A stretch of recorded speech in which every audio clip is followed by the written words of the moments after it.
अस्सलामुअलैकुम। अच्छा जी, आज हम अपना मैट्रिक्स का चैप्टर कंटिन्यू कर रहे हैं। अब आगे जब एक्सरसाइज 1.1 कंप्लीट करते हैं तो हमारे सामने कुछ मैट्रिक्स की टाइप्स आती हैं कि मैट्रिक्स अब किस किस तरह के हो सकते हैं। तो अब हम उन्हें ज़रा थोड़ा डिस्कस करेंगे ताकि हम फिर अगर एमसीक्यूज या उस लिहाज से अगर वो हमसे कुछ क्वेश्चन आगे आएंगे तो हम उनको सॉल्व कर पाएँ। अच्छा जी, पहली डेफिनेशन जो टाइप आपकी है मैट्रिक्स की वो है रो मैट्रिक्स। कहते हैं a row matrix is a matrix if it has only one row, कि ये एक ऐसा मैट्रिक्स है जिसके सिर्फ कितनी रो हो, एक। A matrix is called row matrix if it has only one row. इसकी मिसाल आप ये ले सकते हैं कि फर्ज करें मैंने एक मैट्रिक्स ए लिया है, इसकी और रो ले लेता हूँ 1 5 9। तो अब आप अगर देखें तो इसकी सिर्फ और सिर्फ एक ही रो है, लेकिन कॉलम कितने हैं, 3 है। मुझे कॉलम से कोई ताल्लुक नहीं है, मुझे किससे ताल्लुक है, मुझे रो से ताल्लुक है। इसका ऑर्डर अगर मैं लिखना चाहूँ तो क्या आ जाएगा, 1/3 का, ऐसे ही है। तो इसकी जो कॉलम रो की तादाद है ना, बेसिकली वो हमें बताएगा ये रो मैट्रिक्स है या नहीं है। अगर तो वो रो मैट्रिक्स की के अंदर मतलब किसी भी मैट्रिक्स के अंदर उसकी रो की तादाद 1 हो तो वो क्या कहलाया जाएगा, वो रो मैट्रिक्स कहलाया जाएगा। आई होप सो आपको इस चीज़ की समझ आएगी। इसी तरह अगर मैं एक और मिसाल ले लूँ, फॉर एग्जांपल 9 10 7 8। अब ये अगर मैं आपसे पूछूं रो मैट्रिक्स है तो नहीं है, तो आप क्या आंसर देंगे, जाहिर सी बात है कि नहीं है। क्यों, इसके अंदर 2 रोज आ रही हैं। कॉलम से हमारा ताल्लुक नहीं, बेशक वो 2 हो 4 हो 10 हो, हमें उससे ताल्लुक नहीं है। हमें किससे ताल्लुक है, हमारा ताल्लुक है बेसिकली रो से, और रोज कितनी है, 2 हैं। तो ये रो मैट्रिक्स नहीं कहलाया जाएगा। इसी तरह आगे चलते हैं हम। तो हमारे पास एक मैं मिसाल आपसे अगर और लूँ, तो फॉर एग्जाम्पल एक सी मैट्रिक्स है और उसका एलिमेंट है 5 खाली। तो अब अगर इसका देखा जाए तो एक ही रो है और एक ही क्या है, कॉलम है, ऐसे ही है। तो इस तरह के जो मैट्रिक्स हैं ये भी क्या कहलाए जाएंगे, रो मैट्रिक्स ले जाएंगे, जिसकी रो क्या है, एक ही है। तो आप इसे भी क्या कहेंगे, row matrix. I hope so आपको समझ आ गई। देखें, आपके पास हमेशा एमसीक्यू जब भी पूछा जाएगा ना मैट्रिक्स के लिहाज से, उसमें से एक ही हमेशा सही हो। दो या दो तीन कभी भी सही नहीं होंगे। अगर दो या तीन एमसीक्यू सही होते हैं तो आपके पास ऑप्शन आती है ए एंड बी या फिर ऑल ऑफ द अबव। तो इस तरह के आपके पास एक ऑप्शन वो फिर आपको प्रोवाइड करते हैं। अब हम अपनी नेक्स्ट डेफिनेशन में मैट्रिक्स की मूव करें, या मतलब नेक्स्ट टाइप है आप कह लें। अच्छा जी, नेक्स्ट टाइप है हमारी कॉलम मैट्रिक्स। तो एक मैट्रिक्स जिस तरह रो मैट्रिक्स क्या होता था कि उसके अंदर अगर एक रो हो, तो उसी तरह एक matrix matrix is called a column matrix if it has only one column. कितने कॉलम होंगे उसके अंदर, वन कॉलम। तो इसकी भी मिसाल आप ले लें, ए इज इक्वल टू 1 5 7। अब अगर देखा जाए रोज कितनी है, 1 2 एंड 3, और कॉलम्स कितने हैं, 1।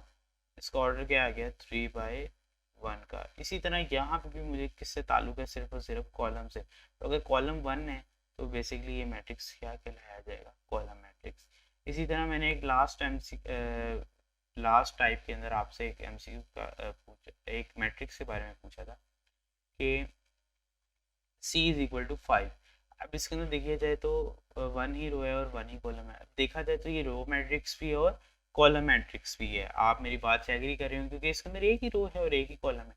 लेकिन अगर इस तरह का कोई एमसीक्यू आ जाता है तो देखिएगा उन्होंने ऑप्शन में हमेशा आपको सिर्फ एक ही पूछा होगा, या तो वो रो कह देगा या तो वो कॉलम दी होगी। बाकी सारी जो होंगी एमसीक्यूज के ऑप्शन वो क्या होंगी, वो गलत होंगी। यहाँ अगर दोनों ऑप्शन आई हुई तो आपके पास थर्ड या फोर्थ ऑप्शन होगी कि ए एंड बी, मतलब कि रो एंड कॉलम दोनों को दोनों है मैट्रिक्स। तो आपने ये देख के आगे चलना है। अब इसी के साथ मैं आपको लास्ट एग्जांपल और करवा के नेक्स्ट टाइप पे मूव कर रहा हूँ। इसकी और मिसाल आप ले लें कि एक ई मैट्रिक्स है और 2 और 5। इसमें भी देखें तो 2 ही रोज हैं और 1 ही कॉलम है। हमें कॉलम से ही ताल्लुक है, तो वो कितने हैं, 1। जिसका ऑर्डर क्या है, 2/1 का। तो अब ये भी क्या है, कॉलम मैट्रिक्स है। चलिए अब हम नेक्स्ट टाइप पे अपनी जा रहे हैं। अच्छा जी, अब हमारी जो नेक्स्ट टाइप है मैट्रिक्स की वो है रेक्टेंगुलर मैट्रिक्स। हमने देखना है रेक्टेंगुलर मैट्रिक्स क्या होता है। कहता है अ मैट्रिक्स एम, कोई भी एक मैट्रिक्स है उसका क्या नाम है, एम है, इज कॉल्ड रेक्टेंगुलर। उसे रेक्टेंगुलर मैट्रिक्स कहेंगे कब, if the number of rows of M is not equal to the number of M columns. अगर उसी मैट्रिक्स की जो नंबर ऑफ रोज हैं वो नंबर ऑफ कॉलम्स उसी मैट्रिक्स से आपस में अगर इक्वल ना हो तो वो क्या कहलाया जाएगा, रेक्टेंगुलर मैट्रिक्स। फॉर एग्जांपल इसी डेफिनेशन के अकॉर्डिंग मैं एक मैट्रिक्स एम ले रहा हूँ और वो लिख रहा हूँ 1 8 9 4 3 7। अभी तो देखें ज़रा आपके पास जो नंबर ऑफ रोज हैं वो कितनी है, 2 हैं, और जो नंबर ऑफ कॉलम्स हैं वो कितने हैं, 3 हैं। तो इसका ऑर्डर क्या हो जाएगा, 2/3। ऐसे ही अब अगर देखा जाए तो इधर जो आपके पास नंबर ऑफ रोज हैं और जो नंबर ऑफ कॉलम्स हैं वो आपस में इक्वल नहीं है, इसलिए इसको क्या कहेंगे हम, रेक्टेंगुलर मैट्रिक्स। इसी तरह अगर मैं एक और मिसाल कोई भी ले लूँ, फर्ज करें बी मैट्रिक्स है और बी मैट्रिक्स के अंदर 7 9 8 5 10 12, और इस मैट्रिक्स के अंदर देखें तो देखें नंबर ऑफ रोज कितनी है, 3 है, लेकिन नंबर ऑफ कॉलम्स कितने हैं, 2 हैं वो आपके सामने। इसका ऑर्डर क्या आ गया, 3/2 का। फिर आप देख रहे हैं इसकी जो नंबर ऑफ रोज और कॉलम्स जो है आपस में इक्वल नहीं है, तो ये कौन सा मैट्रिक्स है, ये रेक्टेंगुलर मैट्रिक्स है। अब हम अपनी इस मैट्रिक्स की नेक्स्ट टाइप पे जाएंगे और वो है आपकी स्क्वायर मैट्रिक्स। अब देखते हैं कि कोई भी मैट्रिक्स स्क्वायर मैट्रिक्स कब होगा। कहता है a matrix is called square matrix if its number of rows is equal to its number of columns. ये बिल्कुल उसके क्या है, ऑपोजिट है कि एक आपका ऐसा मैट्रिक्स हो जिसकी नंबर ऑफ रोज और उसके कॉलम्स आपस में नंबर ऑफ कॉलम्स इक्वल हो जाए, तो वो क्या कहलाया जाएगा, स्क्वायर मैट्रिक्स। कोई भी मैट्रिक्स में एग्जाम्पल में ले रहा हूँ, ए इज इक्वल टू 2 9 5 7। देखें आप एग्जाम्पल अपने पास से दे सकते हैं, गलत नहीं होंगे वो कोई भी, अगर आपने एग्जाम्पल बिल्कुल सही दिया है, एलिमेंट्स मैटर नहीं करते, वो कुछ भी आप डाल सकते हैं। अच्छा जी, इधर कितनी है नंबर ऑफ रोज, 2 हैं, और नंबर ऑफ कॉलम्स भी कितने हैं, 2 हैं, तो इसका ऑर्डर क्या आ गया, 2/2 का। नंबर ऑफ रोज और नंबर ऑफ कॉलम्स आपस में इक्वल हैं, तो ये जो मैट्रिक्स कहलाया जाएगा, तो मैं ए मैट्रिक्स को कह सकता हूँ कि ये स्क्वायर मैट्रिक्स है। इसी तरह मैं एक लास्ट एग्जाम्पल इसकी और ले लेता हूँ कि फर्ज करें आपकी बी मैट्रिक्स में क्लियर हूँ। इस मैट्रिक्स के अंदर 9 5 3 7 8 6 3 4 1। तो इसकी कितनी नंबर ऑफ रोज हैं, 3, और कितने नंबर ऑफ कॉलम्स हैं वो भी क्या हैं, 3 हैं। तो इसका भी ऑर्डर क्या है, 3/3 का। तो यहाँ से पता चल गया हमें कि ये मैट्रिक्स बी मैट्रिक्स भी क्या है, हमारा स्क्वायर मैट्रिक्स है। अब हम अपनी नेक्स्ट टाइप पे जा रहे हैं। आई होप सो आपको समझ आ रही होगी, अगर नहीं बीच में आ रही तो आपको मैंने कहा है आप मेरे से कमेंट सेक्शन में कोई भी क्वेश्चन पूछ सकते हैं। अच्छा जी, हमारी अब नेक्स्ट जो टाइप है मैट्रिक्स की वो है नल और जीरो मैट्रिक्स। नाम से ही पता चल जाए कि ये नल मैट्रिक्स है, मतलब कि इसके अंदर एलिमेंट्स नहीं होंगे, या अगर होंगे तो कौन से होंगे देख लेते हैं। कहता है a matrix is called null और zero matrix if each of its entries is zero, कि अगर उसकी हर एंट्री क्या होगी, जीरो होगी, तो वो कौन सा मैट्रिक्स कहलाया जाएगा, नल मैट्रिक्स। एग्जांपल में देखते हैं, फर्ज करें आपका ए मैट्रिक्स है और मैं 2/2 का ले रहा हूँ कोई भी, तो लेकिन उसके हर एलिमेंट क्या होंगे, जीरो हैं, तो 2/2 का मैट्रिक्स, लेकिन हर एलिमेंट क्या है इसका, जीरो है, तो इस तरह का मैट्रिक्स क्या कहलाया जाएगा, नल और जीरो मैट्रिक्स। इसी तरह मैं अगर 3/3 में देख लूँ, 0 0 0 0 0 0 0 0 एंड 0, ये मैट्रिक्स भी क्या है, नल और जीरो मैट्रिक्स। इसके दो नाम है, याद अपने रखते हैं, एमसीक्यूज में किसी भी तरह लिहाज से वो पूछ सकते हैं। अच्छा, अब एक एमसीक्यू में आपसे ये भी पूछ सकता हूँ कि C is equal to, sorry एक second, C is equal to 0। अब इसमें है 1/1 का, लेकिन फिर भी एंट्रीज की क्या है, खाली 0 है, तो ये भी कौन सा मैट्रिक्स है, ये भी नल या जीरो मैट्रिक्स है। अब हम अपनी नेक्स्ट टाइप पे जा रहे हैं मैट्रिक्स की, और which is transpose of a matrix, which is transpose of a matrix. कहता है a matrix obtained by interchanging the rows into columns, और कहते हैं कि इंटरचेंजिंग का मतलब होता है बेसिकली तब्दील करना, क्या करना, चेंज करना या तब्दील करना। द रोज इनटू कॉलम्स, के रोज को कॉलम्स में कर देंगे या कॉलम्स इनटू रोज, और यहाँ पे क्या है, और या फिर आप एक काम करेंगे, दोनों काम नहीं करेंगे, कॉलम्स इनटू रोज, या तो कॉलम को कर देंगे या तो रोज को कॉलम्स में कर देंगे, वह matrix is called transpose of a matrix. और फिर उसको क्या कर देगा कि उसका हमने क्या ले लिया, ट्रांसपोज। फर्ज करें if A is the matrix then its transpose is denoted by A, और ऊपर छोटा सा टी डाल सकते हैं अगर हमने किसी भी मैट्रिक्स का ट्रांसपोज शो करना हो। फर्ज करें मैं ए मैट्रिक्स ले रहा हूँ, एक 1 5 3 7, ठीक हो गया। अब ये एक मैट्रिक्स है, अब इसका अगर मैंने ट्रांसपोज लेना है तो मैं ए के ऊपर क्या लगा दूंगा, छोटा सा टी लगा दूंगा।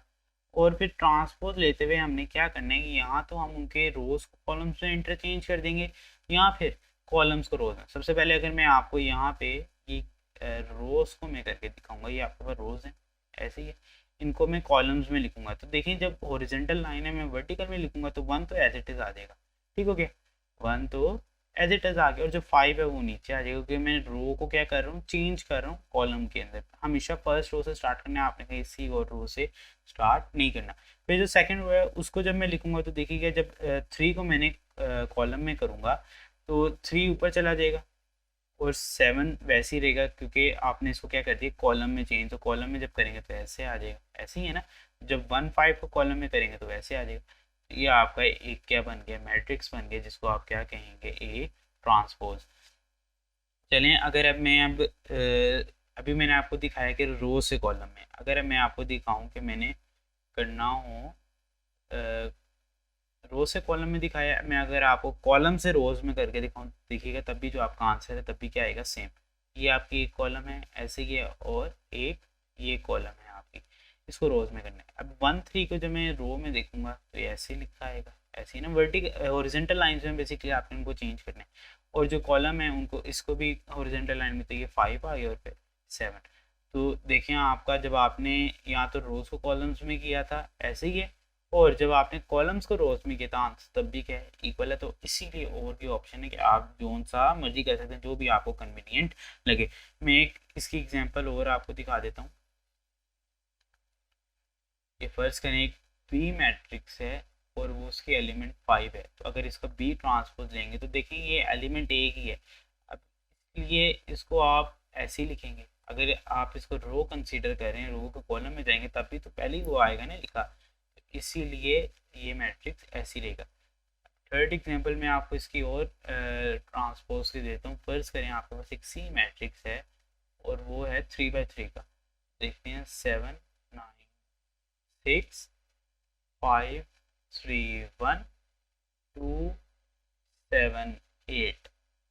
ये 3/3 का एक क्या है मैट्रिक्स है, इसका मैंने क्या लेना है, ट्रांसपोज। जब भी ट्रांसपोज लेना है आपने उस मैट्रिक्स के ऊपर क्या लगाना है, छोटा सा टी लगाना है। आई होप सो आपको समझ आ रही है सारी बातों की। फिर यहाँ तो आपने कॉलम्स को क्या कहते हैं, रोज में करना है या रोज कॉलम में करना है, जिस तरह आपको इजी लगे। मैं यहाँ पे रोज को कॉलम में कर रहा हूँ, तो देखिएगा जरा 7 9 6 है तो 7, फिर नीचे 9 आ जाएगा। जब मैं कॉलम में करूँगा चेंज और फिर 6 आ जाएगा। फिर इसी तरह जब मैं सेकंड में जाऊँगा तो 5 3 1 है तो 5, फिर नीचे क्या है 3, और फिर क्या आ जाएगा 1। फिर लास्ट रो को जब मैं करूँगा तो देखिएगा 2 7 और 8, आपका आंसर आ गया। तो इस तरीके से आप किसी भी मैट्रिक्स का क्या ले सकते हैं आंसर। अब ये मैंने रोज को करके देखे ना, अब आपका ये टास्क है कि एक दफ़ा खुद जरा कॉलम्स के थ्रू करके देखिएगा, आपका आंसर जो है वो यही निकलेगा हमेशा, ठीक हो गया। इसी के साथ अब हम अपनी नेक्स्ट टाइप पे जा रहे हैं मैट्रिक्स की,